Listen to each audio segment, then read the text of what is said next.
എല്ലാവരും വിചാരിച്ചു ഞാൻ നാലാം നില പൂളിലേക്ക് ചാടി രക്ഷപ്പെട്ടു. എല്ലാവരും വിചാരം 10ാം നിലയുടെ മുകളിൽ നിന്ന് പൂളിലേക്ക് ചാടി രക്ഷപ്പെടാൻ പറ്റുന്നു.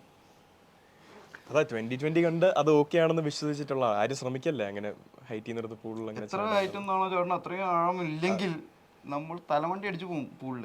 അതിനാകെ ഒരു കൗണ്ടർ സൈഡ് എന്ന് പറഞ്ഞാൽ നമ്മുടെ ബോഡി ഫ്ലാറ്റ് ആയിട്ട് വന്ന് ലാൻഡ് ചെയ്ത ആ റെസിസ്റ്റൻസ് കാരണം നമ്മൾ താഴോട്ട് പോകത്തില്ല, പക്ഷെ നമ്മുടെ എല്ലെല്ലാം പൊടിഞ്ഞു. ഫ്ലാറ്റ് ആയിട്ട് വന്ന് വീണെങ്കിൽ നമ്മുടെ എല്ല് തകർന്നു പോകും. നമ്മൾ ശരിക്കും ഫ്ലോറിലൊന്ന് വീണ പോലെ ഇരിക്കും. ഇനിയിപ്പോൾ നൂണ്ട് അകത്തേക്കേ പോകണമെങ്കിൽ തലമണ്ട അടിച്ചു പോകും, അത്രയും ആഴം ഇല്ലെങ്കിൽ.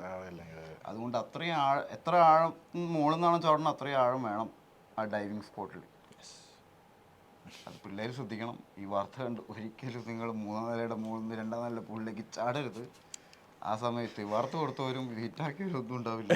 ഞാൻ ചാടിയിട്ടില്ല. അങ്ങനെ തെറ്റിദ്ധരിക്കപ്പെട്ടതിന്റെ വിഷമം അല്ലെങ്കിൽ ആ ഒരു ലോജിക്കില്ലായ്മയുടെ ഒരു ഇതുകൊണ്ടെങ്കിലും ആ ഇഷ്യൂവിനൊരു ഒരു ഫൈനൽ ആൻസർ കിട്ടിയെന്ന് പ്രതീക്ഷിക്കുന്നു. ഷൈൻ ചേട്ടൻ ഇരുന്ന് തന്നെ പറഞ്ഞു. വീണ്ടും പറയണമെങ്കിൽ പിള്ളേര് സൂപ്പർമാൻ പടം കണ്ടിട്ട് സൂപ്പർമാൻ ആവാൻ ആഗ്രഹിക്കുന്നു എന്നൊക്കെ നിങ്ങൾ പറയില്ലേ, ഒരാളും ചാടരുത് ഒരിക്കലും. അങ്ങനെ പിള്ളേരങ്ങനെ ചെയ്യില്ല, പിള്ളേർക്ക് അതിനുള്ള ബോധമുണ്ട്. പക്ഷെ വലിയവരാണെങ്കിലും ചെയ്യരുത്. എത്ര ആഴമുണ്ട് പൂളിന് അത്രയും ആഴത്തിൽ അതിൻ്റെ മുകളിൽ നിന്ന് മാത്രമേ ചാടാൻ പാടുള്ളൂ.